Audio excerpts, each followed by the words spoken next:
Greetings, everyone,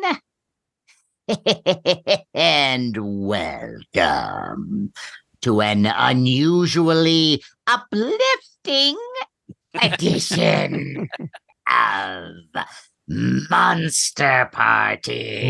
Monster Party! Oh, Monster Party! Going down!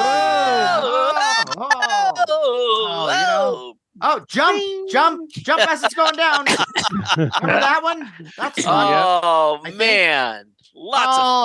This is going to be great. It's going to be really awesome. This is going to be a lot of fun because it's something we've once again talked about as a topic, but we never actually did it. And it's on the line of full episode, Patreon, drunken conversation. But where does it take place? Speaking of drunken fun, conversation, drunken fun, who are you, sir?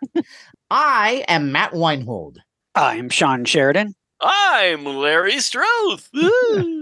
And I'm James GONIS. What does that sound? Guess we're going up, we're going down.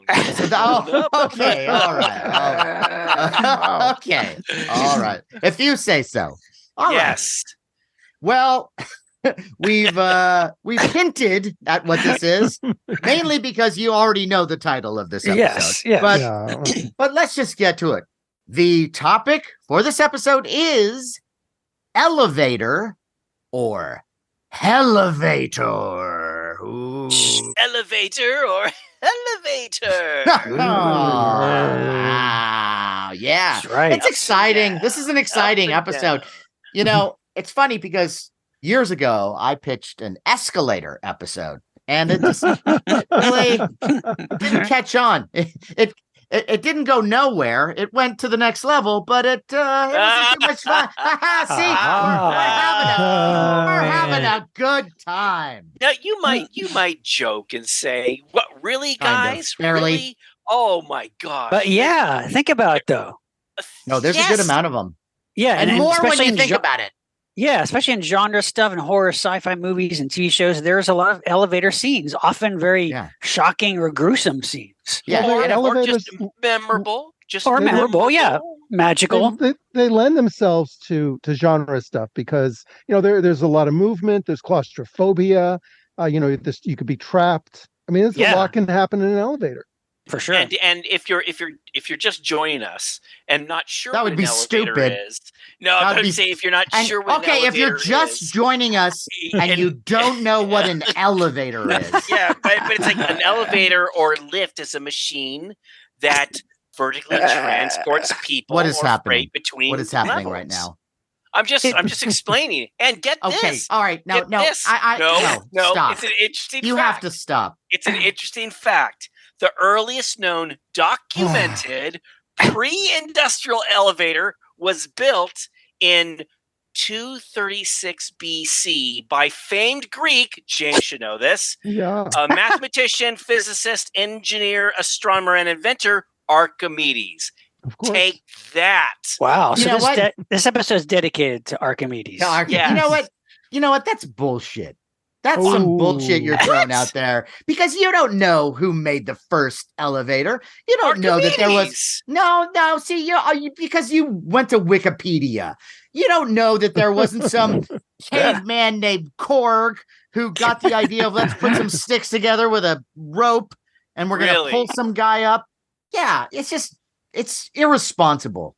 Well, it also says that Archimedes had this design which used hemp rope.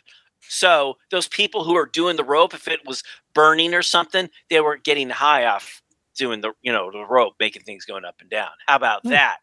I bet that's what you would do back in those days. You go, I want to work on this ancient elevator. What world are you creating here? Thanks for all this, Larry. This has been quite enlightening.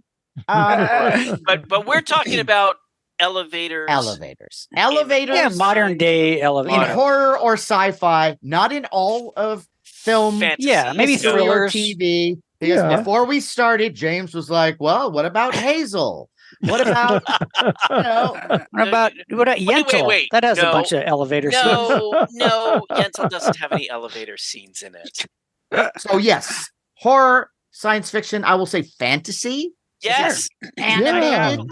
I'm sure that will work as well. Yep, suspense thrillers, thriller, action, some action ones. So let's get it going. Let's get it going. Let's do it. Yeah, let's do this. What's the first one that comes to someone's mind? I know what comes to my mind. Okay. And Well, then go. Why don't you go? It's the shittiest one. Really? Okay. Yes. And that's the movie Devil. You know, I'm glad you brought that up because it's on my list, but I've not seen that film. I think because Matt, you said it was so bad. Oh, yes. I have. 2010. Right. And the plot is a bunch of people in an elevator and they get trapped in the elevator and apparently one of them is Satan. Satan, as in the devil. Beelzebub. Okay. Gotcha. The horned one. Lucifer, whatever I call him. Of Darkness. I call him Chief, but that's the story. And then it's just a long way to go to is that the devil? Or maybe that one's the devil. I don't know.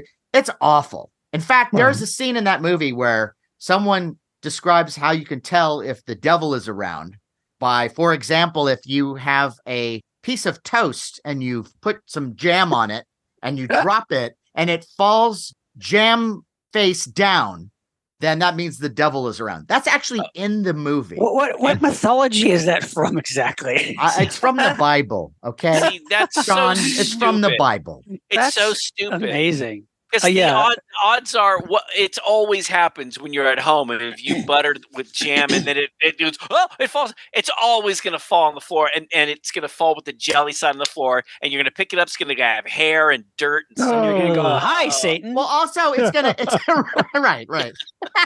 But it's also going to do that because it's heavier on that side. I would think so, but maybe but physics no, it's don't apply the to devil made it heavier. And I know this was an M. Night Shyamalan film, right? And he produced it. Oh, okay. It's actually directed by John Eric Dowdle. Okay, gotcha. Who I think made some other movies that I liked a little more, but it's terrible. Yeah. And either way, it sounds like it would be a premise maybe for it would have been like a Twilight Zone episode or something, not like a feature film, or Night Valley or something. Thanks for starting us off with such a crappy.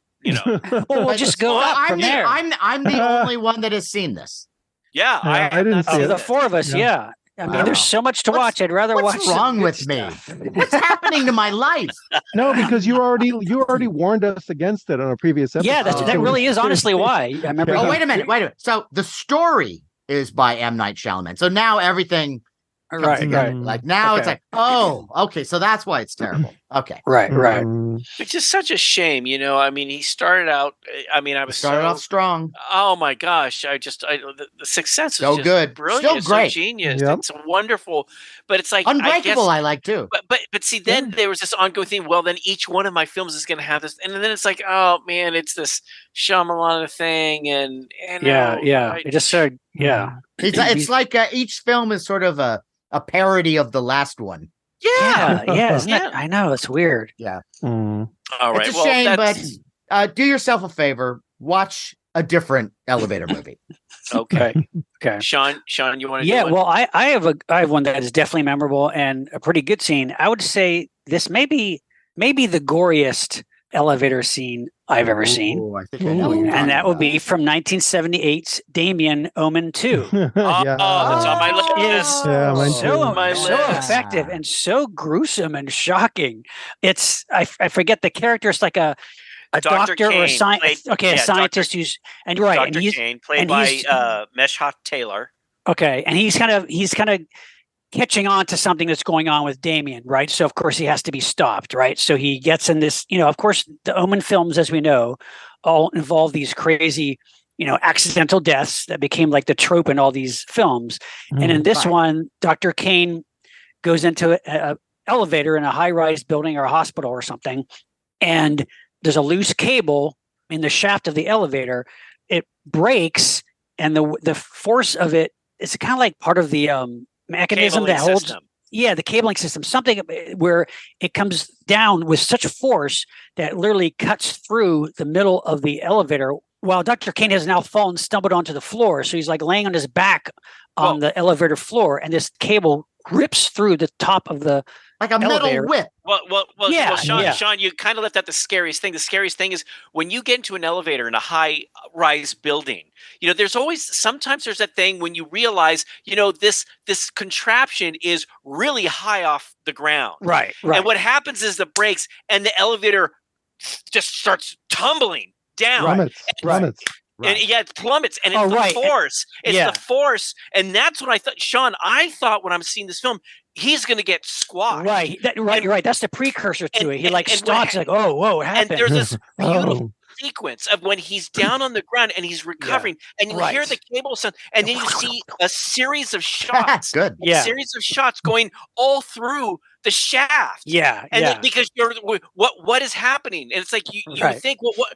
And that's when it happens. Yeah. It's not a quick. It takes. No, you're right. You're right. And it comes through and it just slices him right in half at the torso.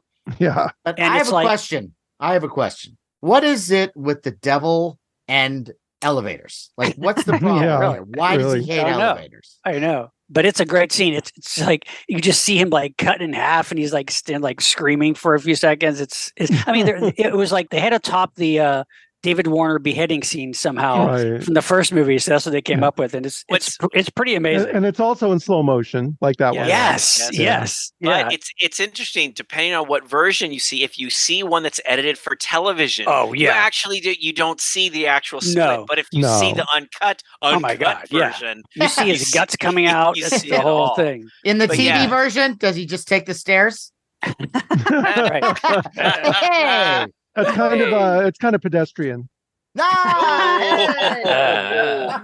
Hey, Sean, that was on my list. That's a I would say that's classic. definitely a memorable horror-related elevator scene for sure. Okay. So let me throw this one out at you. Okay, so this one is actually a memorable elevator because of what happens in it, and I'm talking about the 1953 classic 3D film, The House of Wax.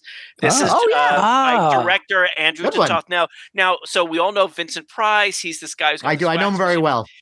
Well, people forget that. So he has this partner, and his partner's name is Matthew Burke. And Matthew Burke, he lights the first wax museum on fire. And so everyone thinks, oh, Jared, the Vincent Price character, is burned. And so he gets all this insurance money. Well, so he's thinking, hey, I'm high on the hog. I've got all this money now. And then this mysterious figure comes in and strangles him. So you think, oh my gosh, there's this murder. But how do you make something mysterious? Well, then he gets this rope. This mysterious figure gets a rope, ties it around Burke's neck, and throws him down an elevator shaft. And there's this maid that sees him. You hear the banging against the cage of the elevator. It's one of those old time ones. And she sees him hanging there. And there's this mystery. Did he hang himself? Was it murder? And then to make it even on top of that, his body goes missing. And then there's a new wax museum where Professor Jared has this. There's a wax figure of his old partner hanging, in this elevator shaft. They've made a reproduction of it, and there you see him hanging, and he's like twirling a little bit, and it's such a creepy thing. And we all know what the wax figure really is, but that elevator is very memorable, at least to me, in that film. Yep, so that's a good one. James, how about you? Well, Dress to Kill, 1980. Of course, on my list. By this time, Brian De Palma, by this time in his career, was essentially just, how can I pay homage to Hitchcock over and over and over again? Yeah. And he was thinking like, okay, in Psycho, you're sort of trapped in a shower where you're vulnerable. Maybe if you're trapped in an elevator where you're vulnerable and you have nowhere to go, that will be just as frightening. So you have Angie Dickinson in an elevator, and spoiler, Michael Caine coming in drag with a straight razor and murders her. And I guess it was considered somewhat controversial at the time and somewhat shocking because, again, you like in Psycho, you kill off the main character, this famous actress halfway through. But I have to say that it is a very different experience from Psycho because with the cinematography, with the music and De Palma's very over stylized way of doing things, it has the opposite effect. I found it not particularly shocking at all. With Hitchcock, in Psycho, it felt like it was low budget, it was raw, you were there. In Dressed to Kill, it was all very glossed over. And I mean, even though there was a lot of blood, it was sort of like gory, bright red, like giallo blood. Yeah, I know what you mean, James. Yeah, it felt kind of operatic more. Yeah, but like purposely. I mean, that was just the style he went for. And James, don't you agree that in Psycho, because that Marion Crane she's nude, she's very vulnerable, and whereas Angie Dickinson, although she thinks she's alone or she's sharing that elevator, not as vulnerable as in a shower.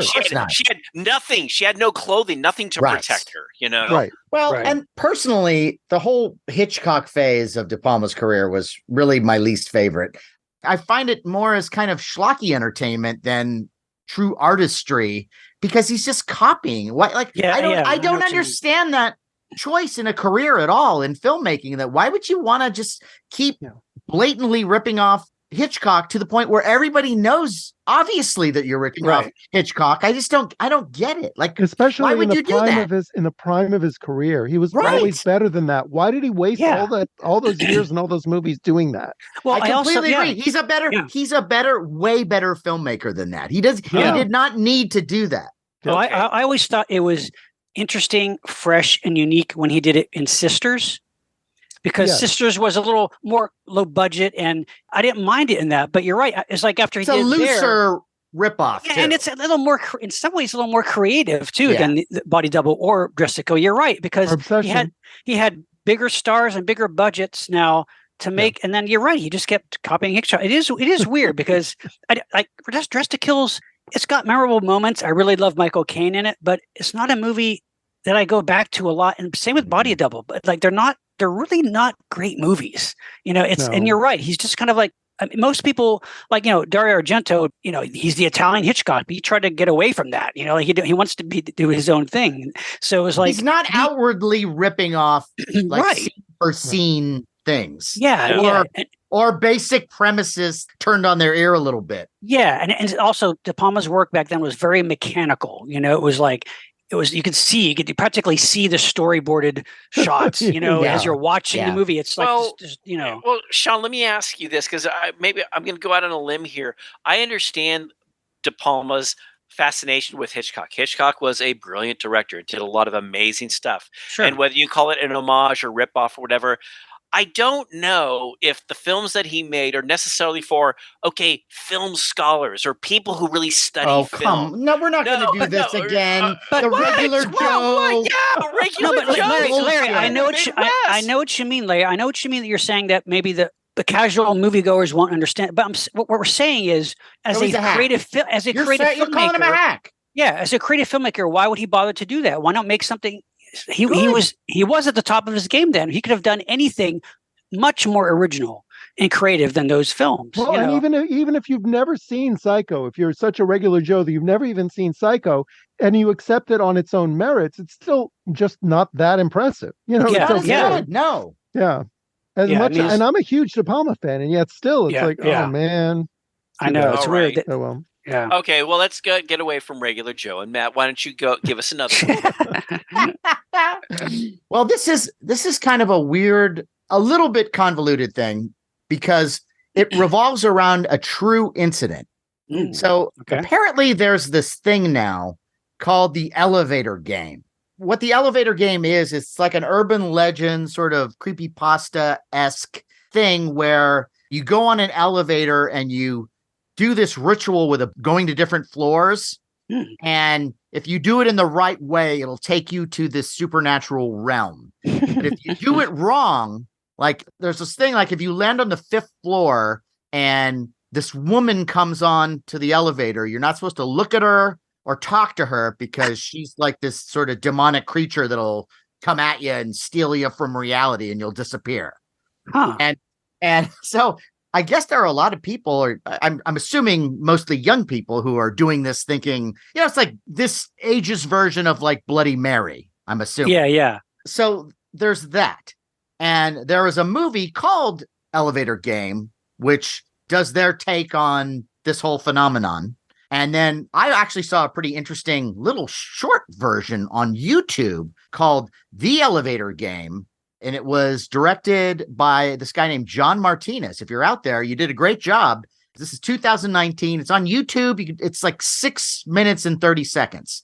And I think it does a much better job at distilling this phenomenon. The bigger production just overdid everything, from the makeup to the lady to the pacing of everything, and everything's a little bit too glossy. This version, The Elevator Game, is much more simple and way more effective. But this also relates to the real life death of this woman named Elisa Lam. And I don't know if you've heard of this, but this woman, who apparently had some mental problems, was staying at the Cecil Hotel in Los Angeles, which is now apparently called Stay on Main. But it's notorious, and there have been a lot of murders and suicides, and it's got this really bad reputation. Richard Ramirez stayed there, so there's all this crazy shit connected to it. Wow. But this woman, Elisa Lam, she stays at this hotel, and if you go on YouTube, there's this famous footage, and they've done a docuseries about what happened to her, but you see this camera footage of her in an elevator, and it's super creepy because it's just her kind of hiding in this elevator, and she hits a bunch of buttons, and it's like she's talking to someone outside the elevator, and she peeks around and goes outside the elevator, but the elevator doors stay open for some strange reason. And then she goes back inside. And what ends up happening to her is that they find her in the water tank of this hotel, dead. And initially what they say is that, how did she get into this thing? The lid is too heavy and they're locked, and hinting at some sort of supernatural event. The more you investigate what went on, it seems less supernatural. But, decide what you like. Wow, But that's intriguing. It's super creepy, though. And they say that a lot of what happened to her also mirrors the film Dark Water, because there's a lot of similarities and aspects of the story. And if you want to see, it's not so great, but there is a docuseries called Crime Scene, The Vanishing at the Cecil Hotel, which it's a little hokey. Just read up on it, and that'll be the best way to get all your information. But it's a fascinating story. I know it's real horror. Yeah. But when you look at this videotape, this camera footage of what this girl is going through on this elevator, it is very unnerving. What year was it that it happened? They found her body on February 19th, 2013. Oh, so it's pretty recent. Okay. Yeah. And so she's Chinese, Canadian tourist. They found her in this water tank, and she was naked. Weird. But the thing that relates to this story, that is the supernatural aspect of it, is that there were a lot of conspiracy theories and paranormal people who thought that this might be an example of that elevator game, and that's what she was doing. She was trying to punch in all these numbers and ran into an evil entity. Yeah, that reminds me a little bit of, have you heard of the creepypasta, The Back Rooms? Oh, this is not the Disneyland one, right? No, the back rooms is something where you just get somehow tossed into this other kind of dimension where it's just empty hallways and office rooms, and you're just walking around forever, but there are some creatures or something lurking around coming after you. Well, that is one of the things. That is one of the things that they describe as part of this phantom realm. That when you're able to access it, everything's dark and there's nobody around, and so there's a lot of crossover, I think, in some of these stories. And if you haven't seen this footage, not to sensationalize a horrible thing that happened to this woman, but it is a pretty frightening moment that you see. Wow. And you really don't know what's going on. Right. Wow. So what can we learn from this, Matt? What can we learn from this? Stay at a better hotel. Yeah. There we go. You know what? Best Western has a nice little deal. They got a continental breakfast. Yeah, and if you're in the mood to go to deal with some water, just go to the jacuzzi or the pool. Go with a friend. You always go with a friend. Find a water park. And always swim with a partner. That's what Aquaman says. Always swim with a partner, right? He's right. Or Aqua Ape. Okay, that's or Aqua Ape. So Sean, Well, thank yeah, you, okay. Matt. This is the perfect segue then, Matt, into my next one, because Okay. my next one involves a bunch of characters getting on an elevator and going down to some mysterious realm, and that would be the Amicus film from '73, The Vault of Horror. Yay! As we know, The Vault of Horror is one of our favorite Amicus anthology movies. Love it. And the bracketing sequence that connects all the stories is all the characters who have, little short stories coming up, involving their deaths, first get on an elevator. We just kind of join them getting on the elevator in some building. And they're pressing the buttons and it's not quite working. And it goes down to like the bottom floor. It opens up and they're in some strange vault. And from there, it's not a vault. It's not a vault. It's like a waiting room. It's a gentleman's club. Oh yeah, right. It's there's bottles of whiskey and it's like it's been waiting leather for chairs and it's all very comfortable. Yeah. It's all very mysterious. Like, what is this? And there's nobody there, and so they just sit down, start talking. How did you get here? What's bothering you? And that leads to each of their individual stories, and it's great. It's got Kurt Jurgens, Terry Thomas, Tom Baker, Denholm Elliott. Great cast, great movie, and it's a great little opening sequence to get these characters together. But Sean, what about the humorous version of that story? Oh, I think you're thinking of the Steve Coogan. That's correct. Yes. Dr. Horrible's House of Horrible. Dr.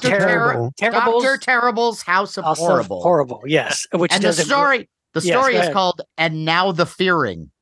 right. Yeah, you're right. It's same kind of a situation where characters get on the elevator. Yep. Yeah, that's a perfect Amicus parody, that sequence. And in that one of the stories, because it's the same thing, they're talking about these people in this elevator are talking about their recent nightmares. Right. And one of the nightmares involves a killer coffee table. Right. Yeah. Yeah, that's great. But yeah, so that's another good elevator one. All right, nice. Sean, that's a good one. That's good. But a lot of the elevators we've been talking about have all been electrically powered. Right. How about an elevator that is powered by man?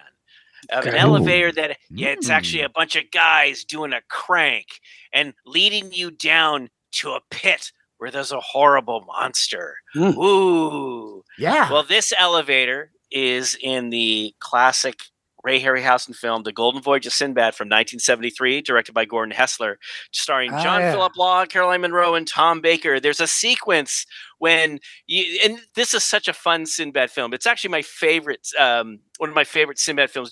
John Philip Law is terrific. Yeah. I mean, to me, he looks like what you would think Sinbad would act like and be. But there's a sequence after he and his band fight the six-armed collie and they destroy her and she breaks and stuff. The natives that are there are all upset and they're about to kill Sinbad. And the young lady that's with them, that is played by the beautiful Caroline Munro, her name is Margiana. She holds up her hand and she has this giant tattooed one eye on her hand, and the natives freak out. They go, oh, and so they have to give her to their one-eyed god, who happens to be a centaur living in this pit. How do you get her there? You put her on this cart thing, and they lower her down. And it's it's weird because it's a long drop, and it's really like a platform with these ropes that are tied at each corner with a long. It's kind of like spindly. And they lower her down, and you think it's gonna break. She gets down there, she meets the centaur. She faints. The centaur takes her into his cave, and of course, Sinbad gets the king who's with him to take off his golden helmet. That freaks all the natives out, and then they just jump on this thing. They jump on the elevator. And it goes down really fast, but Sinbad is there kind of fighting them off, and he actually has to jump onto the rope that's breaking at the last minute, and he's able to get down right before it breaks and snaps. But that was a very memorable elevator sequence for me as a kid, because I wasn't sure if his friends were going to make it. And so there, a man-powered elevator. I like that. Nice. Man-vader. Yes. All right, James, how about you? Well, this isn't a sequence as much as it is an iconic shot, an iconic image. Yep, and this is The Shining, Stanley Kubrick, 1980. And I don't remember any mention of this from the Stephen King novel, but it was certainly a big part of the trailer, the teaser trailer, the first time I saw it. Yeah. And you've got blood, torrents of blood no pun intended, coming out of the elevator in the Overlook and gushing out. So it's like a sea of blood and filling the whole screen with red. And I just thought when I saw the trailer, I thought, my God, this is like the coolest thing I've ever seen. Yes. And in the final film, the first time you see this image, it's when Danny Torrance is having a vision. And then when Wendy Torrance, Shelley Duvall, is running around toward the end, she actually witnesses the elevator with the blood. Although I don't know how that ends up, because she would be literally carried away by the sliver of blood if she actually stuck around, right? Yes. So I don't know if it's an illusion to her or what it is, if it's actually happening. But that image is just so powerful. And now you can get it, if you go on Etsy, you can get it like on t-shirts, you can get it on socks. It's a terrific, iconic image. And it's just, I just love it for what it is. I loved it since 79 when I saw the trailer. I got so excited that it made me want to pick up a Stephen King book, which I'd never done before. So that the power of that imagery, was pretty potent. And this is kind of funny because you're not a big Kubrick fan, and yet that image got you in to Stephen King, and that image is very Kubrickian. Yeah, that's true. Yeah, it's funny, James. That was on TV just a few nights ago, and I had it on. And that sequence, it's funny that you bring up. You're not sure if Wendy Torrance, if it's in her mind. I believe it is in her mind, because you're right. If it did come, it would have cast her away. But all the things that she sees, the two guys in the bedroom, the guy in the dog outfit, all the skeletons, nothing is actually really there. So to me, it's like a vision. It's like the ghost screwing around with her. Yeah.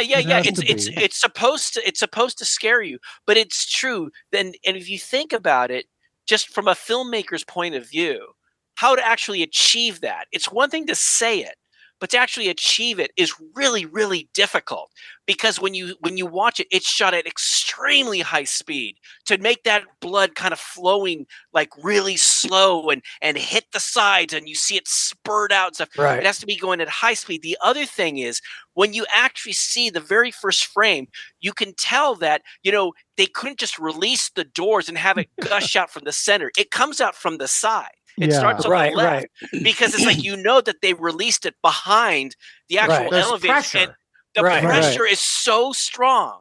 But then to think about it, well, we'll just have these giant vats of blood, we'll release. I mean, think, and it's Kubrick. It's Kubrick, so he's like, nope, one more time. See, that's another thing. Take 57, we got it. People joke. Fill her up again. People joke about that, and it's like later on when he became, when with Eyes Wide Shut, doing like 80 takes with Tom Cruise stuff. But I'm sure they did more than one take with this. Sure. Matt, you're absolutely right. And wouldn't you love to see? You know what? Let's look at the outtakes of that. Just take after take after take. I would pay big money to see that. Just me too. Like 20 minutes of that gushing blood. Oh, that one didn't work. Well, to be a fly in the blood. Oh yeah. But also, just like back then, it shows you like how cool and creative you could be with trailers back then, because there's no way you could ever do like an obtuse, weird kind of trailer like that today.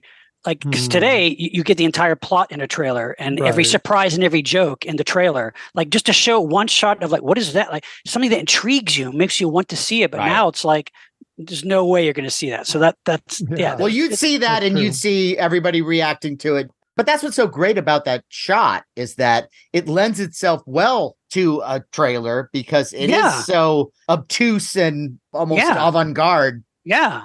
I know, it's great. I mean, I wish somebody would, especially a major motion picture too, to do it. Yeah, it's really cool. It's funny, Matt, you brought up something very interesting. I think James did too, that, there's James? that James, yes, I brought up in the past about, there's that documentary that shows behind the scenes of what was going on, how Kubrick was really trying to distance Shelley Duvall from everyone else and picking on her to give her that, so she was like literally falling apart for real by the end. But it'd be interesting for someone to actually make The Shining behind the scenes film of all the crap, all the stuff that went on behind that, dealing with the There's blood. got to be more, right? There's got to be more outtakes and there's always more. Yeah. But I meant actually make an actual. If they can do one on the making of Citizen Kane, I'm sure someone could do the making of The Shining. And I'm sure it would be absolutely fascinating. I'd love to say,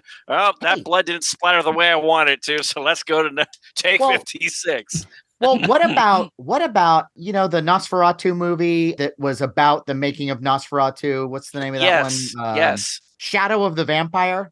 What if you did a narrative movie about the making of The Shining like that? Yeah, that would be great. And that way you could work in all the weird conspiracy stuff that's in that documentary. Yeah. Right. Wow. That could be that'd fun. cool. Instead of revisiting it with Dr. Sleep, where they ended up adapting that novel and using it. Yeah. They could have done movie that. Was terrible. Yeah. Yeah, it was bad. Felt like a TV movie. Oh my God. Yeah, it was completely off. It just didn't work at all. But ultimately, James, that is probably one of the classic elevator scenes. No, that's a great one. Sure. Nice one. Yeah. Matt, back in your corner, buddy. Well, I know we've been talking about the various ways that horror deals with an elevator, but this is an elevator that I really enjoy in a science fiction movie and how it uses the elevator. And I'm talking about 1982 Blade Runner.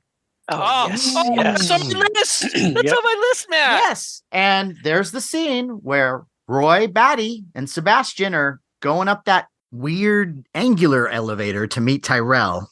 And there's that tension that you feel because you know what's going to happen and it's not going to be good. No matter what happens, it's going to end in murder. And Sebastian is taking Batty to meet the maker. Yeah, at the Tyrell Institute. He basically wants to ask the maker some questions. All very innocent, but there's you're right. There's a tension. And you remember, Matt, what's amazing is the elevator stops halfway up and Tyrell calls.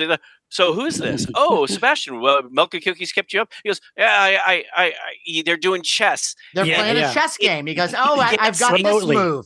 And the move he gets from Roy. Yep. Yeah. And then it gets Tyrell to go, all right, why don't you come up? Bad move. The door's open. And it's Roy. And Roy just wants to ask. He's a very smart guy. And he asks those, what about this? What about this? What about this? He wants more life. He has a 2-year lifespan. And he is so smart that he has also come up with various theories on how to extend his own life. And presents them to Tyrell, and Tyrell's like, no, we tried that. That doesn't work because of this. So, it's going to go badly for everyone. And you really know from the get-go that it's going to go really badly for Sebastian. That ride on the elevator, you could just see it in his face. He's like, shit, there's nothing I can do. I wish there was a window that I could jump out and I would just take my chances falling to my death, but no, I've got to do this. And then the way, of course, famous scene where Roy kills Tyrell, spoiler alert, is so horrific. But I really don't know what about that elevator ride that just gets me. Maybe it's just the lighting and the cramped quarters of the elevator, the music, the imposing figure of Roy, and then you've got poor little Sebastian the look of despair and terror on his face. For what it's worth, if you've ever stayed at the Luxor, which is also a pyramid like the Tyrell building was, they call it in the Luxor in Vegas, they call it an inclinator. So they probably called that elevator an inclinator too. See, that was helpful. That was helpful, Larry. It's also brief. I would say also another little kind of mini elevator moment in Blade Runner is when Deckard's elevator going up to his apartment. He's in there, he's all tired, and like he suddenly senses somebody behind him. He turns around with a gun, and it's Rachel. He's like, don't. She was waiting there in the elevator in the corner for him. It's like a little moment that you just remember, Yeah. But Yeah. Just to add to Matt, so when Matt mentioned the lighting, once Roy gets back in the elevator, there's this shot, and it's a combination of amazing cinematography and, of course, the director. It's this fluttering light which goes across his face as he's looking up, and it's such a beautiful, memorable shot. But it all takes place in that elevator, and it's very unnerving. Yep, it is. Yes. But that is a great scene, Matt. I had that on my list. Nice one. Nice one. Sean? Okay, well, this is kind of like a double one because they go perfectly together. And this is two great elevator scenes. And I'm talking about the first one is in 2014's Captain America, the Winter Soldier. Oh, it's on my list too. And it's great because that's a great scene. Cap gets in this crowded little elevator. It's like a glass, I think, elevator on the outside, right? It's all glass. And and he's surrounded by Hydra agents, right? And he doesn't know. He doesn't know at first, but it results in this very tense moment, and then he fucking kicks their asses, and it's an amazing scene. But Sean, he has the line. Go ahead, say it. He's in the elevator by himself. It starts to go down, and it stops. Two guys get on. He talks a bit. It goes down a bit. Three guys get on. If you count how many guys are in this elevator, right. When he realizes that there's 10, there are 10 guys, and he notices that one of the guys has an unholstered gun, and he looks down and he says, "Before we get started, does anyone want to get out?" And it was this powerful moment, and there's like a split second. And then the one guy turns, and you're right, Sean. That fight sequence in that cramped with the shield, it's just so good. It's so good because it's not just him fighting. Remember, they attach something to his wrist, and it's like a magnet, and he gets stuck. So he's got one hand stuck to the side, and he's got his two legs in his arms, and he's like kicking people like crazy and stuff. And then he has to pull that magnet off. Yeah, and it's beautifully choreographed. It's just incredible, Sean. That is it's such a great sequence. But of course, then the genius thing they did in Avengers Endgame in 2019 when they go back in time. Right. And Cap comes to the very same spot in time, and he gets on the elevator. And so he knows it's going to happen, but then he does this awesome thing that's to avoid the fight because he has to get back in time, finish the mission to go, he turns to one of the guys and just whispers, "Hail Hydra." and it's all fine. He gets off the elevator. It's so good. I just thought that was so clever. And it was also kind of an homage, a little nod to, Matt, you would know this. There was a time in the comics, in the Captain America comics, where it turned out that Captain America was actually a Hydra agent. Right. And a lot of fans hated that because you don't make Captain America Hydra. So this was like a little nod to that too. So I just thought it was brilliant. So so see Winter Soldier first and then see Endgame. It's really cool. And then that line that you were talking about, Larry, does anyone want to get out? It's almost like a Clint Eastwood line. Yes. Chris Evans is such a great Captain America, and he delivers it so beautifully, so perfectly. And I imagine myself, if I was one of those Hydra guys, I would say, "Excuse me, 1 second." Bing! I press the button for sure. And then just on top of that, once this fight sequence is done, so he presses the button, the doors open, and there's a whole swarm of guys with guns. And what does he do? He smashes through the glass window, falling like 10 stories. And then how he survives it because he's Captain America, but he goes through another glass thing. It's that whole sequence, Sean, is just fantastic. It's one of my favorite sequences. Yeah. That's a great elevator sequence. Nice. Yeah. Well, if we could go from action to maybe something a little more beautiful and lovely, where there was an elevator that it's not only a very powerful elevator, it can go up, down, sideways, backwards, forwards, anywhere in the world. And I'm talking about the Wonkavator from Willy Wonka and the Chocolate Factory from 1971, directed by Mel Stewart. And this is, Gene Wilder is the perfect Willy Wonka. And there's this moment when he has Grandpa Joe and Charlie, they go up in this thing, it breaks through the factory, and they're looking at their town, how beautiful it is. And Willy Wonka looks at Charlie and he says, he has that great line. He goes, "But Charlie, don't forget what happened to the man who suddenly got everything he always wanted." "What?" "He lived happily ever after." And they embrace as this elevator is flying. It just it brings tears to my eyes every time I see it. And people get all bitter, or not bitter. They just get, oh, it's so hokey Cynical. or whatever. It was so magical to me as a kid. Yeah, it's a great line. It was done with sincerity. It still holds up to me today. Absolutely. And it was added, right? Wasn't it? That's an added line. Originally, it was not. It was not in the original script, and it was Mel Stewart who goes. The last line was him going whoopee, and he goes, I can't end it with whoopee. And he called the writer who was on vacation. He goes, "Oh man, I got to get out of here." And David Seltzer. And he goes, he brushed it off like, "Well, have him say this. Well, you know what happened to the man who always got everything he wanted? What? He lived happily ever after." And he just tossed it. And Mel goes, "My God, that's perfect." And then hangs up the phone. But in the hands of a brilliant actor, Gene Wilder, like Gene Wilder, it's so beautiful and sincere and lovely, and it's such a great moment. But I always wanted my own Wonkavator because it's more than just an elevator. It's in a way like a spaceship. It can take you anywhere. Well, but I have a connection to this elevator because one of the things that I always thought about when I watched that Wonkavator smash through the glass was that where are those shards of glass going? They are falling down onto the ground where someone is going to get beheaded, like in the Omen. Who was the screenwriter of Willy Wonka and the Chocolate Factory? That's right, David Seltzer, who was the writer of The Omen. Holy crap! Just blew my mind. Wow. Take that. Crossover universe. Listeners, you think you don't learn anything from Monster Party, but here you do. You do. That's a great fact there, Matt. I don't know. Thank you. Yeah. Damn. Who knows how long that image was floating around in David Seltzer's mind? Do I do it for evil or for good? I'll do both.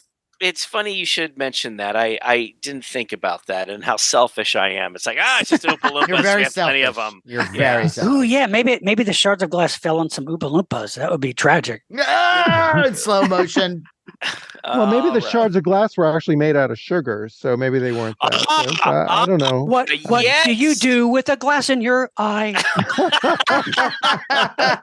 But if you look at they did the sequence in the Tim Burton remake, and just again by juxtaposition, no magic at all. Just completely. I will never even watch that for 1 minute. It's awful. Horrifying. It's a different film, and I hate to say that. Well, we reimagine. It's like it's a film that didn't need to be made, and exactly. It's like you're making fun of this wonderful. I don't know. Tim Burton has made a career of making films, remakes, reimaginings that should not have been made. Shadows. It's like my God. He is a very creative guy. Visually, he does a lot of really neat things, but that was a total miss. But anyway, so there's my Wonka. That's a good one. Nice. So James, Classic. How about you, buddy? All right, George A. Romero, 1978. Of course. Dawn of the Dead. Yes. Oh my God, what a where scene. You've got these 4 survivors of a zombie Holocaust who are holed up in a mall in Pennsylvania, Monroeville Mall. And the zombies are trying to get in. And then finally, this biker gang led by Tom Savini opens the doors and lets them in. So one of our protagonists, Flyboy, the helicopter pilot played by David Emge, ends up in an elevator and the doors open and a zombie horde rushes in and he doesn't have a chance. And it's very fast but horrific and effective sequence. And then when the doors finally open later, he is by then a zombie. Right. Pretty quick transformation because it took the other guy a lot longer. It's a difference between a love bite and like a whole rip out. There you go. But what also is very distinctive about that scene is the way that Flyboy comes out.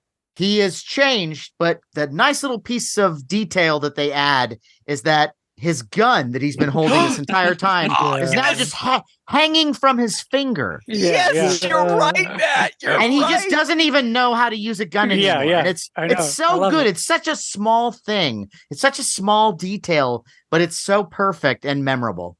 And I love that the action figure they put out also has the little gun hanging from his finger. I also James, you said about how it's kind of quick when the elevator opens. You don't see a lot. And that I like because it's somehow more effective. Like I think if like they had done a similar scene on The Walking Dead, you would have seen like a 10-minute scene of people being torn apart. And not that I would have minded that, but like somehow back then, that's 78, like that was enough. It actually did leave some to your imagination, which is in some ways more disturbing. Well, it's also a bit of a throwback to Night of the Living Dead, where you've got the zombie arms like breaking through the boards, and then in Day of the Dead, where they're breaking through the cinder blocks in the nightmare sequence. Yes, and here in the '70s version, they're rushing through in an elevator with their arms outstretched. It's awesome. It just goes to show you too that Romero, for all his embrace of gory special effects, also knows how to pick his moments. Yes. Yeah. And again, comes back to, you're in an elevator, you're trapped, you're vulnerable, and well, he's injured too. Right. Yeah. They smelled the blood. Well, he's on top of the elevator. He's hiding in the top of the elevator. And that's when I'm trying to remember if it's either Savini or one of his goons who comes in and is looking for someone and shoots up into the ceiling of the elevator and manages to wing Flyboy. Right. Yeah. It's a great classic moment. Yeah. Yep. That's a great one. That is such a classic film. Nice one, James. Very nice. All right, Matt, back in your corner. Okay. Well, here's one I think all of you might like, or at least are familiar with. And it's a 1964 psychological thriller called Lady in a Cage. Oh, yes. Great. It's on my list, Matt. Starring Olivia de Havilland. And she is this woman who has some trouble because she has a broken hip. And so she has trouble walking around. So she has this elevator that gets her between floors. And she's pretty well-to-do. Right. And there's a power outage. And she's trapped in between floors in this cage-like elevator. And she can't get out. And so while she's stuck in there, a bunch of people break into her home. And one of them is this vicious thug played by James Caan, who is wonderful. Just so menacing. And it's terrific. It's a nice, tight little thriller. And it's how this gang of people terrorize her this entire time. Home invasion. Yeah. Home invasion. Right. And it's fun, and it's not a lot of people know this film, I'm assuming. But if you haven't seen it, it's a good time. It moves along. And when I say good time, I mean good time for people like us. Twisted Sick people. Right. But check that one out, too, because, a lot of great performances. Ann Southern, Jeff Corey. A nice production. I like it. Nice one. Directed by Walter Grauman. Nice one. All right, Sean. What you got? All right. Well, coming off of the Wonka Vader, I have another actually similar elevator situation, and that would be from the classic, beloved 1944 Three Stooges short, Idle Rumors. Right. Rumors spelled Roomers. And this one, the Stooges are bellhops at this hotel, and of course, there's this sideshow attraction people who have in their room, they have this cage where they have Lupe the Wolfman. The Wolfman. He's like, this hairy Wolfman guy. And of course he gets loose and he starts terrorizing the Stooges. But at some point they're running around from him and they rush into an elevator in the hotel to escape him, not realizing that Lupe is in there. And it's one of those things in the elevator where you have like the crank kind of to go up and down inside the elevator. It's not a button. It's like a crank to hit, move back and forth. And so the Wolfman guy just starts messing with the elevator controls, going up and down, up and down. So the Stooges are being tossed all around. And then finally he hits it one last time, really hard going up, and it smashes through the roof of the hotel and just goes into the stratosphere. elevator. That's how it ends. Loopy's just laughing, and it's like just the platform, just the bottom of the elevator, and they're just all like in the clouds, and then and it says the end. It's classic, just like the Wonka video. Willy Wonka stole that idea from. I'm telling you right now. So, but it's a classic moment. So check that one out. Nice. I want someone to do a truly horrific, serious Lupe the Wolfman movie. Yeah, really. It gets loose and really gory. Yeah. Yeah. All right. Entrails. All right. So that's comedy. Well, how would you like it, Sean, if you found yourself stuck in an elevator with someone you were very suspicious of, and all of a sudden you're going up the elevator and it stops? And all the lights go off and there's just a little silhouette, and you are stuck with this person that you don't trust at first. Well, you might be talking about the film The Day the Earth Stood Still from 1951. Very nice. Very good. Now, there is a classic scene where Klaatu, played by Michael Rennie, and Helen Benson, Patricia Neal, who suspects that something's going on with this guy. I don't know what the thing is. And they're riding in an elevator together. They decide to go to like a service elevator. And as they start to go down, it stops. And why does it stop? It's stopping because this is the moment where the earth is standing still. This is what Klaatu had put in motion. And this is where he decides to tell her the whole plan, what's going on. But at first, it's a very tense moment because she doesn't know. When she realizes Bobby was right when he told me about, what he saw you going into the spaceship. And he says, yes, that is what I said. And that's what I did. And he explains, the whole story. But then she comes to understand that he's there to actually help the Earth, to give it a warning, basically. By stopping all elevators. No. But if you think about it, what a clever way to make everything that uses some kind of electricity just stop for 30 minutes, except for things that are flying in midair, like an airplane, or medical things that hospitals. Hospitals. Yes. Right. So his flying saucer and has this power to control power all over the world, and he can be selective as to what he'll take care of, what he won't take care of. But there's a great moment in an elevator, and if you think about it, the title of the movie, they are stuck in the elevator with it's when the earth stands still. So I thought that was a very memorable elevator scene. Nice. I like it. For the porn version, it would have been great if they show as soon as the power goes out. What? No, it'll be great. As soon as the power goes out, then you cut to all these different people across the world, and the vibrator stopping. It's like, See, why is it with you? You have to cheapen something as beautiful as this is. That one was called The Lay the Earth Stood Still. You come up with your own.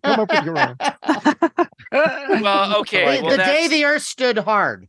Okay, all right. See, we're folks listening. I am so sorry. James is going to pull us out of this. All right, well, come on. So Get us out of our shaft here. Oh, wow. No, you did to yourself there, Larry. Yeah, Jesus. James, please. Once again, this is not an actual sequence, but it's a moment in a trailer.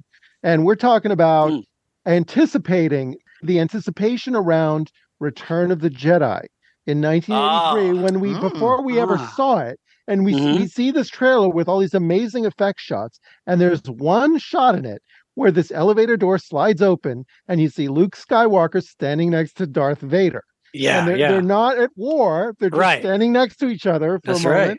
And I'm thinking, holy shit, what's that all about? How did that happen? And just like where the imagination can take you from just an image like that. And I mean, that's all it is that, okay, they went from one level to the other.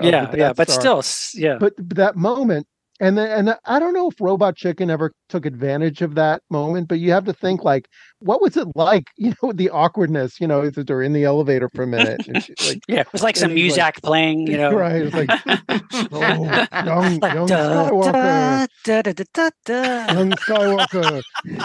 Do you have any hobbies? like girls? I mean, what are they going to talk about? Yeah. But why are you talking to me? Right. But a very powerful image from an elevator. That's true. Yeah, there you go. I like it. All right, James, I did enjoy that one. That was really great. But what do you I've really enjoyed listening to all these elevator ones. What do you say we do a lightning round? Let's do a lightning round, huh? Let's just give me a couple and let's do it fast. Okay, so Matt, why don't you fast and loose? Throw a couple at us. Okay, well, we got to talk about 1986 Aliens, right? Yeah, sure. Big elevator scene. Famous. So scene. not only do you have the alien queen attacking Newt and Ripley in an elevator, and there's that fight, which is exciting and fun and scary, but then when Ripley and Newt escape, the queen actually operates the elevator to follow them. So then the alien gets out of the elevator and it starts chasing her, but that alien queen could not have got to Ripley if it weren't for that elevator. Oh my gosh, you're right. That's true. The power of the elevator in drama. And it's a big elevator. It's a big elevator. That elevator is almost a character. It's a space elevator. Where's that figure? Right? Action playset. Right. That's a great one. That's a great one, Matt. So you got that one, and that's some great elevator action. Then, of course, one of the best introductions to a character in any movie comes from the Rocky Horror Picture Show from 1975. Oh, we get to see Frankenfurter for the first time coming down the elevator as you get this nice beat.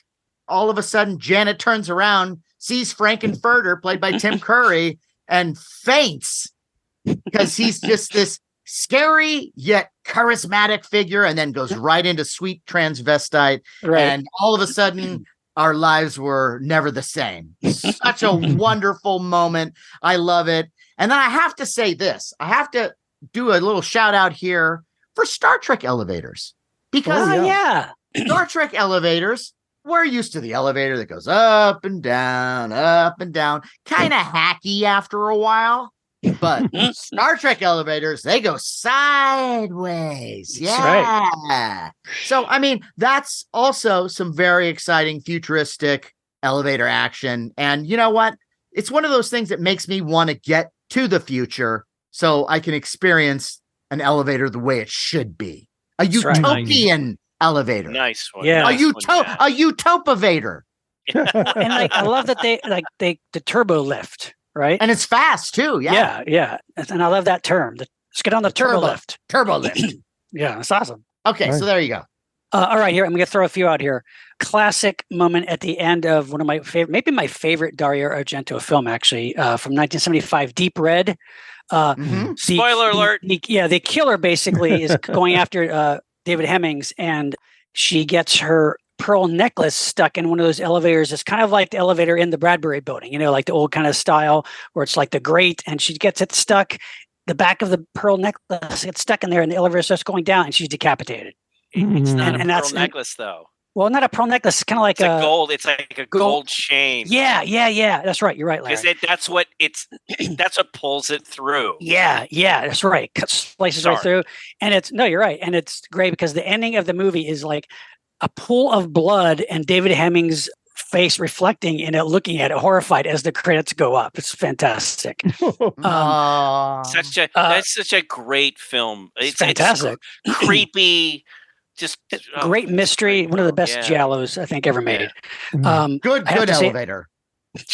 There's also an actual movie based entirely around Killer Elevator. It's a Dutch film from 1983 called The Lift. Yeah. It's a cool movie too. It's kind of like this technician is investigating what's going on. These people are being decapitated and killed in elevators. Turns out there's like a biological computer chip that's used in the making of the elevators. It has like AI. Yeah, it's ridiculous Wow. but fun. It's a fun film. That was the one that had the campaign, "Take the stairs." Take the stairs. For God's sake, take the stairs. Yeah, great tagline. Yeah, love it. Love it. Really, who puts AI in an elevator? Yeah, why don't you put it in something else?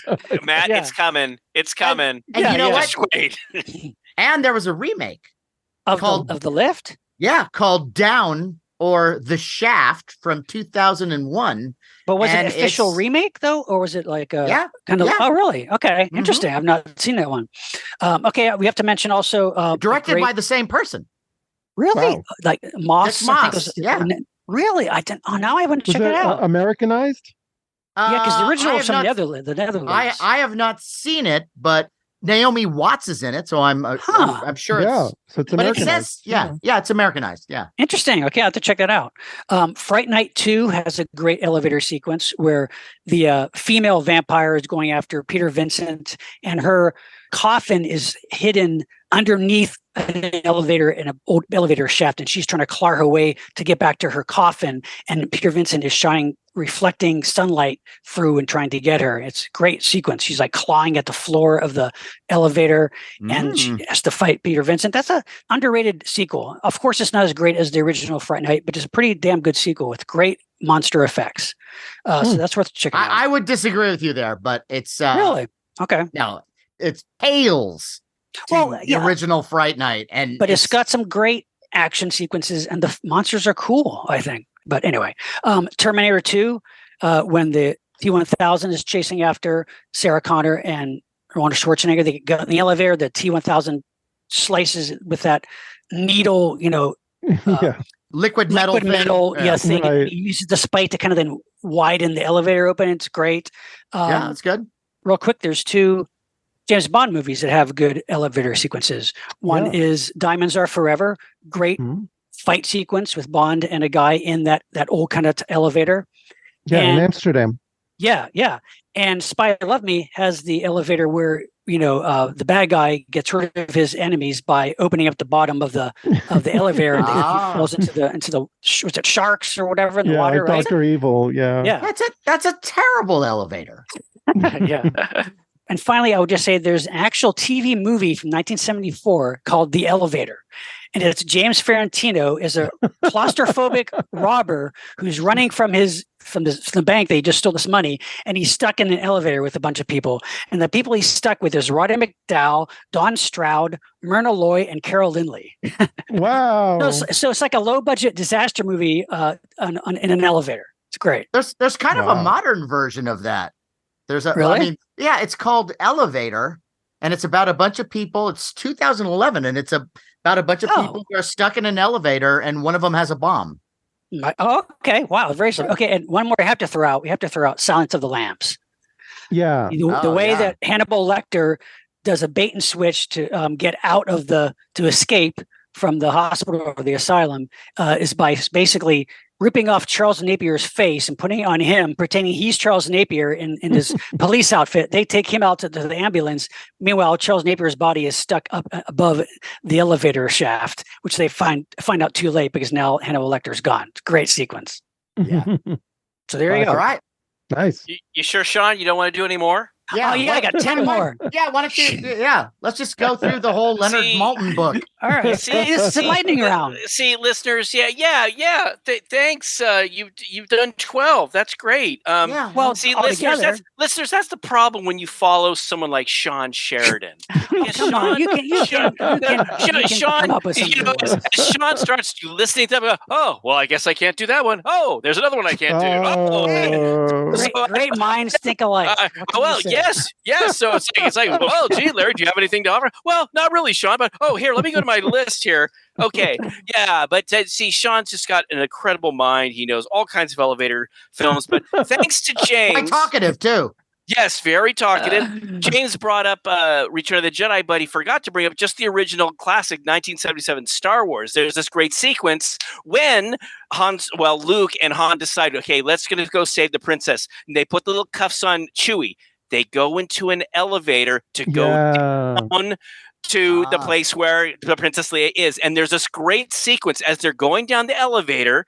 they realize that, oh, shoot, these cuffs aren't hooking onto Chewie. And he says, this isn't going to work. He goes, why did you say it before? I did say it before. And all of a sudden the doors open and their backs are turned and they have to turn to face the guys who are in charge of the prison. And the guy has this great line. He goes, where are you taking this thing?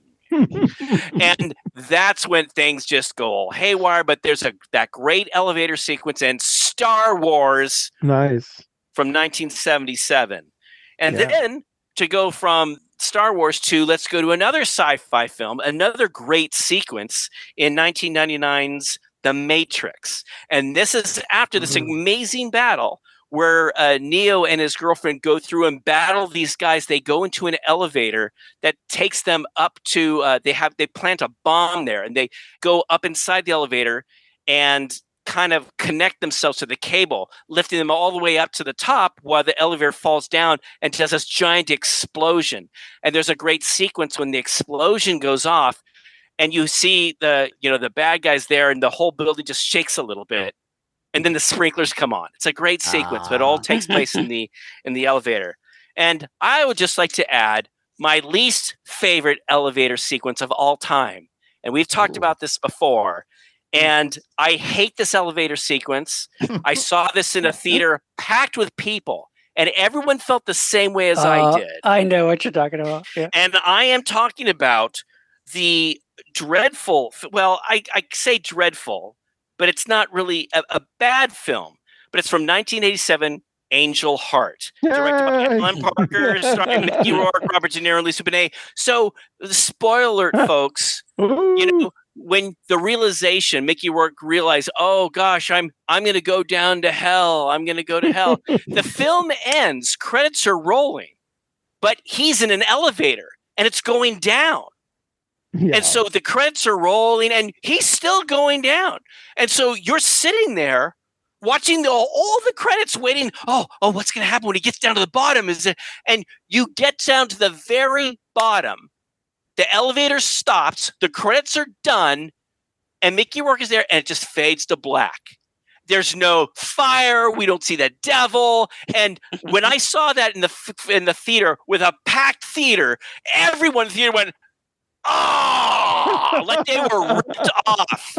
And so that stupid ending, it still pisses me off to this day.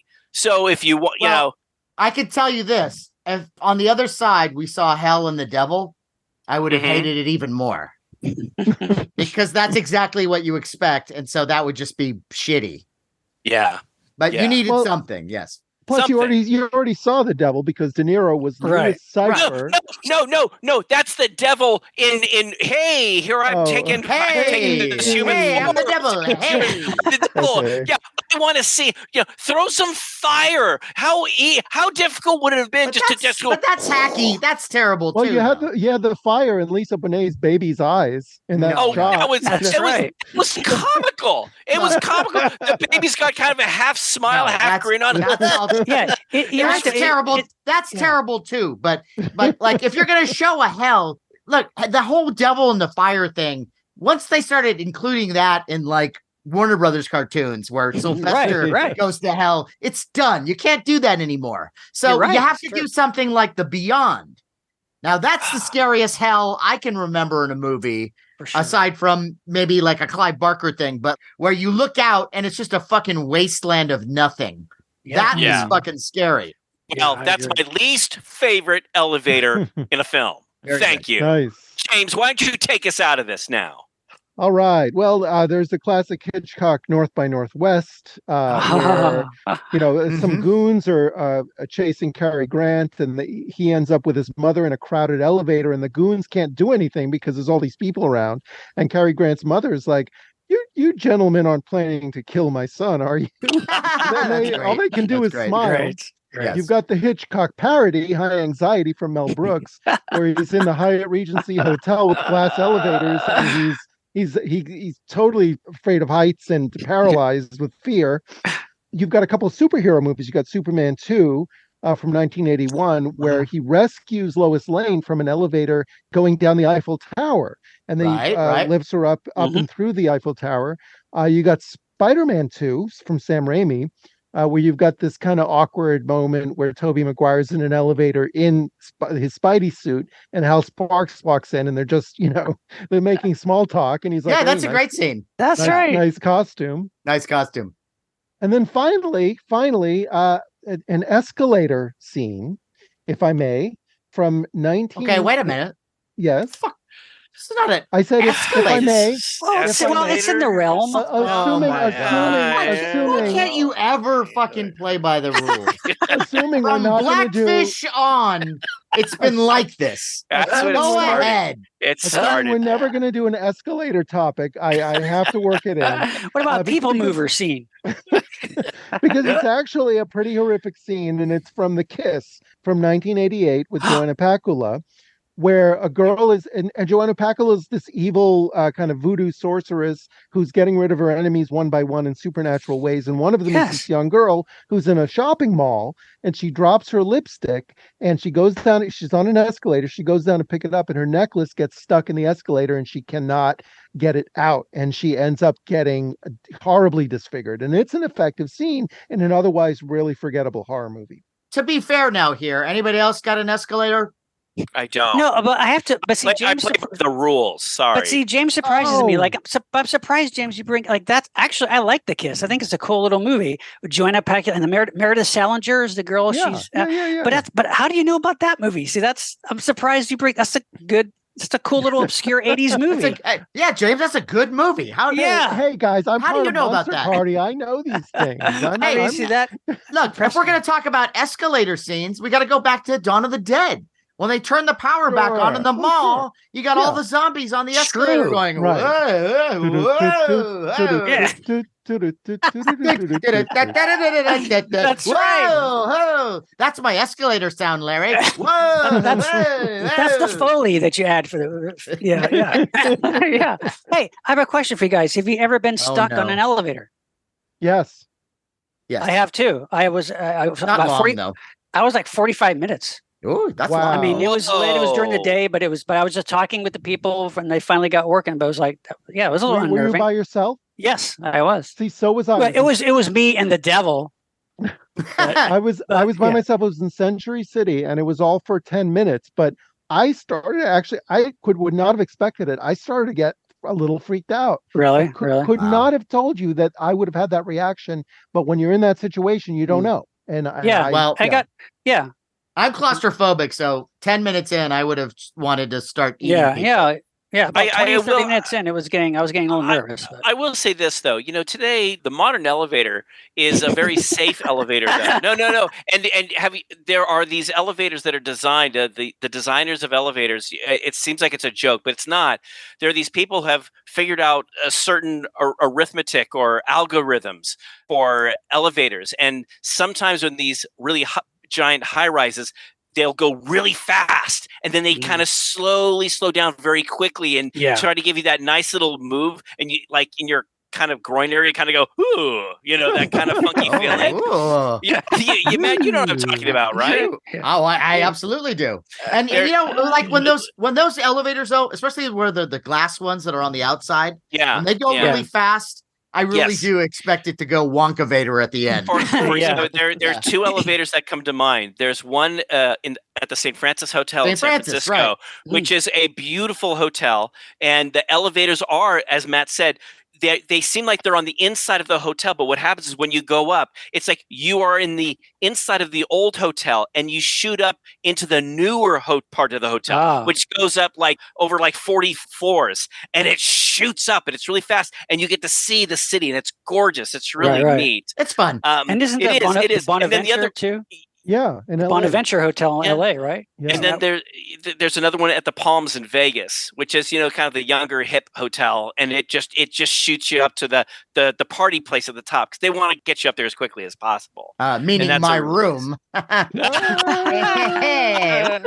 Hey, well, this has been fun. It has been fun. Hey, yeah, we learned a lot about elevators. Yeah, it's had its ups and downs. And Nice. look, for listeners, I know you're probably going, well, what about this film? Look, we Do your try own to cover podcast. Yeah, no. Hopefully, we've given you a great selection of elevator films or films that have elevators in them. But if you've got one, let us know. Yeah. We're always looking for new elevator films. And I can guarantee you that Final Destination series has included horrific elevator and escalator scenes. Okay, we're but overtime. That is we're just overtime. That's an Omen rehash. It's just like, how can we do these horrific deaths? True. That's true. So, yes. But we're saving that for our Final Destination episode. All right. Well, hey, like an elevator, let's raise our glasses. To elevators or hellevators. Ooh, hey, I'm falling. Time for a listener shout out. Shout out. Up and down. Floor one. Shout out. Oh, you beat me to it. Matt, I think you got one for us. I do, yes.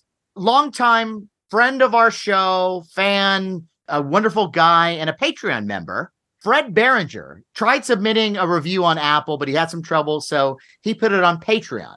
So in his exact words, this is what he said. Hi, guys. I tried submitting a review via the Apple podcast, but it wouldn't take, so I am putting it here. Feel free to share with the world as it completes my unholy trilogy with positive monster vibes. And he calls this the Trilogy Review. He says, hello to all denizens of the podcast world, both live and dead, and yet to be born. As all good things occasionally come in threes, I am here to present my third and final review of the Monster Party podcast until the quadrology need comes a-callin'. In the spirit of the trilogy concept, I present my 2023 Monster Party podcast review in 3 genre-inspired formats, each one worthy of a printed and framed mint-in-box collector's case. First, imagine Cornelius's reading of the sacred scrolls at the end of Planet of the Apes. Beware the beast that is a bland podcast, for it is the devil's work. Alone among listener primates, Monster Party kills every other week. For sport, some lust, Jenny Agutter. And for so little Patreon greed. Yea, they will talk of TV and movies, and of thy bullying brothers, Larry. To possess his brother's mint in packaging collectibles. Let them not stop drinking in great numbers, for they will make a replenished desert of the B-rolls in their home. And yours. Shun them not, but do drive them blaring from thy vehicle and back into your man cave lair, for they are truly the harbingers of sci-fi, fantasy, and horror. It's a Matt house! A Matt house! That's awesome. Wow. Okay. Genius. That's amazing. But we're not done yet. It's we're a not. trilogy. It's a trilogy. Oh, that's right. Okay. So here's the second part. Second, in the delivery of the original Battlestar Galactica TV series opener voiceover by Patrick McNee, who Oh my portrayed God. Count Iblis. Wow.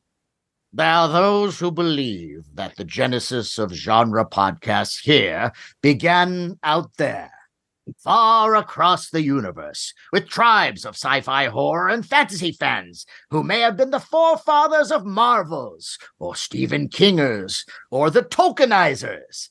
They may have been the architects of the great toy collections, or the lost civilizations of Wineholdia, Sheridan Mountain Foragers, or Gonis Island. Some believe that there may yet be brothers of such men who even now fight to thrive and reveal the inner details of the mystical worlds for such entertainment far, far away, amongst the local star we call soul, for their right to opine on the 3 great genres. Believe what you want, but it would be wise to tune into the Monster Party podcast, for who really knows what galactic consequences they will unleash. Wow. Now that's just part 2. Wow. That's But amazing. yes, there is a third part, and it is a Monster Party haiku. Ooh. I listened. Ears bled. My mind was deeply infused. What a happy grave. Sincerely and not too seriously, Fred Berenger. Fred. Thank you. Fred. Wow, That's so cool. that took some Good. work. Good Lord. I love that. Amazing. Lots of fun. It was Fred, epic. I don't even know where to begin. I mean, it is epic, yes. It's well thought out, well written, well conceived. It should be a tome. It should be bound in leather. Yeah, Like awesome. like me. I think that review deserves a great review. No, right? Yeah. Well, there should be some sort of award or something that we give out every 10 years. But I just want to say, sure, that was glowing, that was wonderful, it was beautiful. But look, if you're a listener out there and you're feeling intimidated by that amazing glowing review, don't. No. I mean, I'd be happy if you sent a review that says, "Love what you do." Of course. Let Larry talk more or something. If it's not simple, yeah. If it's simple, that's great too. How could you talk more? No, I'm just saying. How as is that Matt even said, possible? We'll read it on the air, and even if it's short, it doesn't have to be so flowery or sound like Dr. Zayas or whatever. You can be in anything, any That's kind right. of review. It's We not love it. Sure. It's not a competition, but Fred did just win. So, Oh my God, yeah, that was awesome. And if I could add just one more shout out, I would like to give a shout out to our friend Manuel Canary, formerly of the Velvet Screen podcast and one of the stars of the film classic Shit and Champagne, who I was hanging with. Carrie and I were in San Francisco to attend my high school reunion.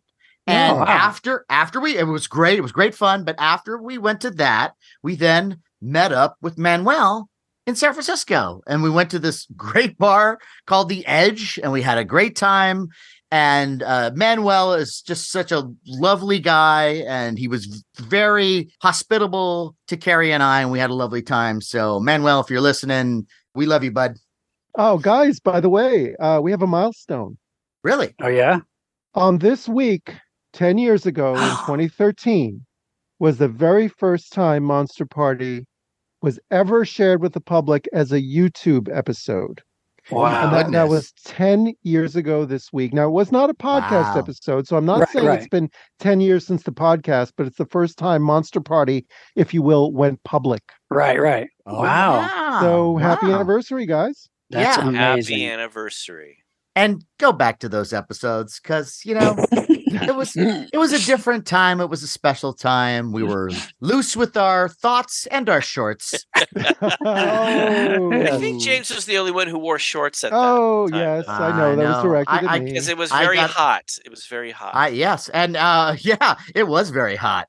And all the heat came from James. It was just like it was like a magical cave you wanted to enter and then wanted to leave very quickly. It's not like these were the shorts from like Son of Godzilla the kid was wearing. These were like that is true. That is true. And you were just trying to get you some. You were just trying to be comfortable. It was not a Sharon Stone moment. But it was there I beg to differ. It was a more innocent time, but more like Sharon Stone's. Okay. Well, okay. Now that the ball's in my court, Monster Party may not sell branded shorts, but we do have other branded items such as T-shirts, shot glasses, the legendary Monster Party cap, the Monster Party PPE mask. Very useful. Where can you find all these wondrous items, you may ask? Well, that's easy. It's on our eBay store, which is called Monster Party Store. And if you type in, let's say, Monster Party Podcast Cap, then it will turn up magically. So please take a look. And if you happen to buy Monster Party merch from eBay and also happen to be a Patreon member, we will throw in free surprise goodies, courtesy of Jason Lindsay and Biff Bang Pow Toys and creature creator extraordinaire Ted Haynes. Two very exciting young men. Yes, indeed. Now, speaking of Patreon, this Patreon thing I keep hearing about, it feels like just a couple of weeks ago, Matt, you told me what it was, but for the life of me, I can't seem to remember. What is this Patreon thing? I guess that memory just left your shaft, but that's okay. Yes, yeah. That's okay. That's all right, because I can explain it this way. Like an elevator that will take you to the highest level of a building, Patreon takes you to the highest level of Monster Party excitement. Yes. Ooh, the Yes. penthouse. The penthouse. It is a platform that if you join, you'll have access to all this bonus Monster Party material. And we are talking about bonus audio episodes. We're talking our shows like Monster Party Masterpieces and Larry's Toy Time and Sean's Toy Time and James's Toy Time. And all God's children got toy times. But not only that, you will also have access to these collections that my stepfather-in-law, John Bordeaux, has put together that feature vintage sci-fi and horror. You'll get to see our video diary of our trip to Japan, which just never stops spewing joy at the masses. And there's a lot of stuff. We have built up quite a library of extra bonus material that you can only get on Patreon. So this is something that you want to take advantage of, and you want to do it fast. Well, it sounds very luxurious, Matt, but I got to tell you, my checking account is on the express elevator to the sub basement right now. So I don't think it's something. I don't think it's something I can afford right now. Well, get in that elevator and jump, because to join Patreon, all it costs is $5 a month. What? Yes, That's crazy. You You can't buy a Wonka bar for $5 and then take that Wonka bar onto the Wonka Vader and eat it while you're going up in the Wonka Vader. Right. That's for sure. And then throw it up while you're going down. Yeah. Yeah. That's all I had for that one. All right. No, you know what? Sean, you've been working hard all year. And you've been doing some fine work. And so, you know what? And this one is absolutely adequate. So let's move on. Well, I got to tell you, that sounds too good to refuse. How can I join this Patreon? All you have to do is you go to patreon.com, you go to Monster Party, you click join, and you follow the instructions, and you will have access to every floor of your imagination. And, speaking of buttons that you can push that light up, we are also on social media on your device. We are on Facebook at Monster Party TV, YouTube, also Monster Party TV, Twitter or X is Monster Party HQ, and Instagram, also Monster Party HQ. And, don't be intimidated by the epic that Fred Barringer shared with us. Did you any review, even like 3 words will do. We will love it. We'll love to hear from you, and we will read it on the air. And we won't just read it on the air. We will read your review, and I will make love to it in an elevator, Aerosmith style. Yes, listener review. I'll kiss your sassafras. On that note, I am Matt Weinhold. I'm Shawn Sheridan. I'm Larry Strothe. And I'm James Gonis. Keep America strong. And watch genre movies with great elevator scenes. Hey, can we get off this elevator now? Hey, Satan, can you hold the door? Satan!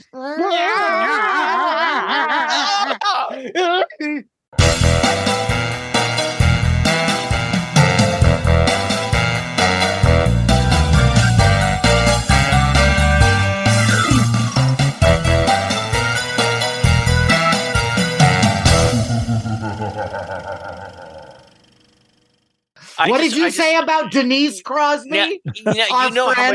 You know how much I love Denise Crosby. Yes. I love her so much, and it's like we haven't had her on the show since, so it's not like she's going to be knocking on She'd come on our again, door I bet. anytime. Oh, really? Oh, really? Yeah. You think so? That'd be great. Absolutely. Yeah. Yeah. Oh, really, James? I would, yeah. Well, by now you've seen 3 episodes. You can talk all about it. Yeah. At least. See? I love her, and I understand when she explained her issue. It's like her legs are staying there. Hey, can't you guys just make some fake legs? The truth of the matter is, a lot of acting and acting in series and stuff, there's a lot of that standing around. I understand she's standing there for a long time while Captain Picard does his monologue, whatever. But it's like, I would have believed that. Give it a season or 2. I mean, yes. Who knows what would have happened with her? Exactly. Character. If you look at how much Worf has to do, it's not like he had that much more. No. And Initially, when people started coming up with Worf stories, turns out that Roddenberry, he didn't want any Worf stories. He wanted it to be all about the captain and, Riker. And like, he wanted it to be like the Spock, Kirk, McCoy dynamic. Yeah.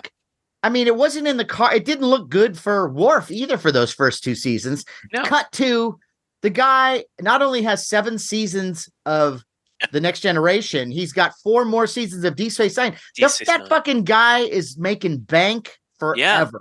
And not only that, Matt, he is beloved. He's actually he is the first Next Generation person I saw at a convention. When they first, wow. Yeah. And what was funny is, and you could tell the guy had this amazing sense of humor. It's something that didn't seem to come out.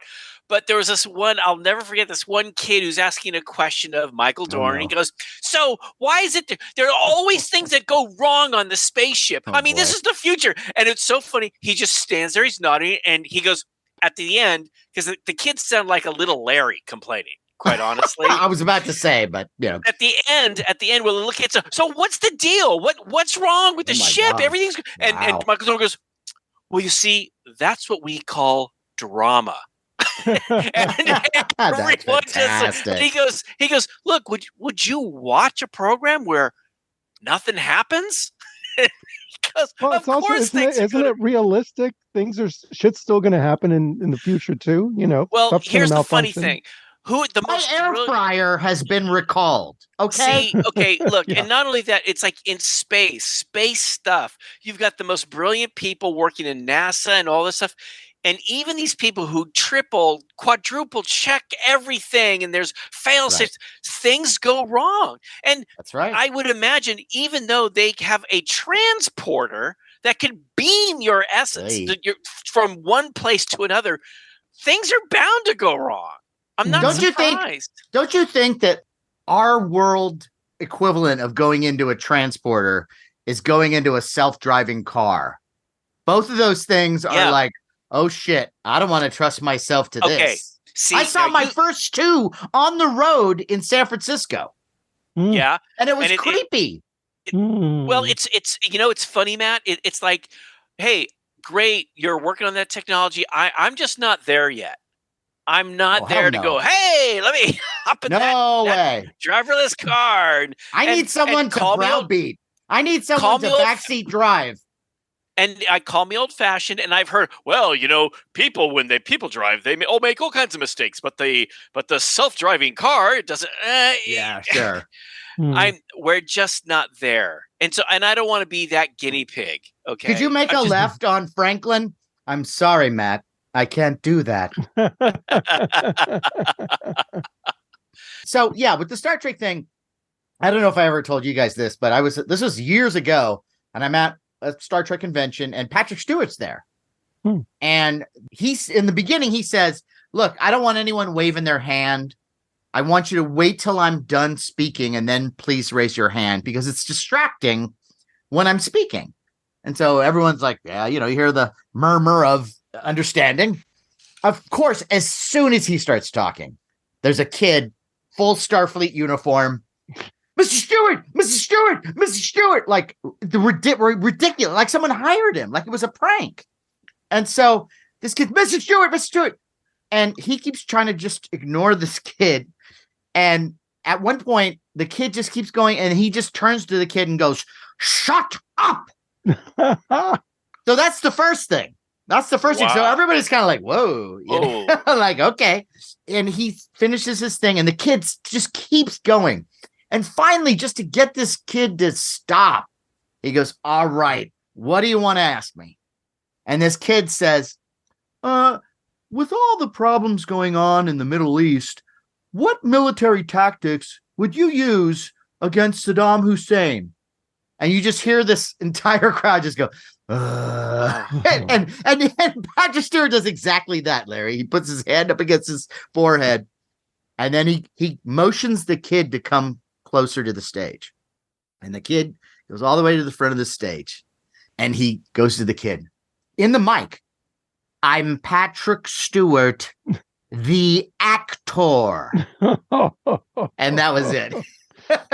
And that was the end of that kid, but it also was a little bit the end of the crowd too, because even though Patrick Stewart was right, it was still like, hey. It's it's hard. What you and I don't see is they love meeting the fans, and people are Yes. very appreciative, but it's a constant barrage of that Right. type of thing. And I think even the nicest person, I think it can get to you. I think. I mean, I we're totally only agree. human. No, And and I'm sure, who knows how many conventions this happened at, and he was just at the, he had enough. And I'm sure, and this was when the show was still on too, I believe. Yeah. I went to a creation convention right after Star Trek 3 was released, and Nimoy was the guest. So there was a big, he did his Q&A, and he had directed Star Trek 3, and that was his first directing. Yeah. And one of the kids goes, well, what did you think about the Enterprise being destroyed? And Nimoy goes, I think ILM did a terrific job. Because that was his perspective, of course. It's fun. Well, it's interesting though when you look at someone like, whether it be Walter Koenig or James Doohan or even George Takei, these other actors who weren't the star players, I saw them handle like all kinds of fans, and it made me feel good that they were able to deal with all of it, and it just made me love them even more. Because with Shatner's got he's got the chip on his shoulder. It's like, hey, I'm the great actor or whatever. Right. And I got to meet him. Well, kind of. I didn't get to shake his hand or anything, but I don't need to meet him to have that feeling where, hey, if I dress up in my Star Trek outfit, he's going to look at me and go, he's oh, really? judge you, yeah. I don't need that. I prefer just, I love watching the show. I love seeing that character perform the thing, and I can separate the man from the. Yeah. My run-ins with him have been mostly pleasant. The first time he was, I think, a little annoyed, and I don't know if it was because of me. I think there was something else going on. I really do. Like, I felt like this is not about me. But then the second time he was perfectly nice, and we just had a nice little normal person-to-person chat, and it was just like two dudes talking. So, I mean, once again, you never know what someone has gone through that day, and you have to keep that in mind, and you have to understand too that when it comes to that kind of fandom, Star Trek or Star Wars or some big franchise, it brings out a different kind of fan too. Maybe somebody who's a little bit more, vociferous, maybe someone a little less understanding of boundaries. Yeah. Well, on the flip side, and I would say this to any actor, you look at the list of actors who've been in classic Star Trek or even the Star Wars, these ongoing Star Wars series, it's like, look, there's always a time when, hey, I had eaten my peanut butter jelly sandwich and that's all I had to eat that day, as I'm doing, this community theater thing, and I'm not getting paid for it. And being an actor is a tough gig to make a living at it. So if you are so fortunate to get onto a show like that and get paid for it, and you have to deal with some fandom, I think that's a good thing. Yes, and it's one of those things too that, when you signed on for the job, that's just part of it. And I think that the Star Trek people, I think, have grown into it, especially when years later they can walk into a room, talk about what they had for lunch for a half hour, and walk away with $3,000 or whatever it is.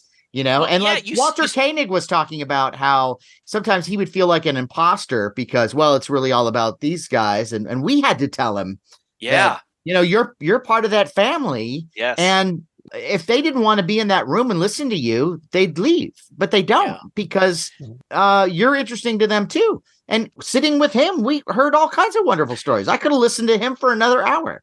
It's so funny you should bring that up because just the other day I went to my sound designer's place, and he had painted this painting, which he had on the wall, which had a picture of Enoch from the Land of the Lost. Yeah. And I said, oh my gosh, who wrote that episode? That was Walter Koenig. He goes, no, really? And I said, yes.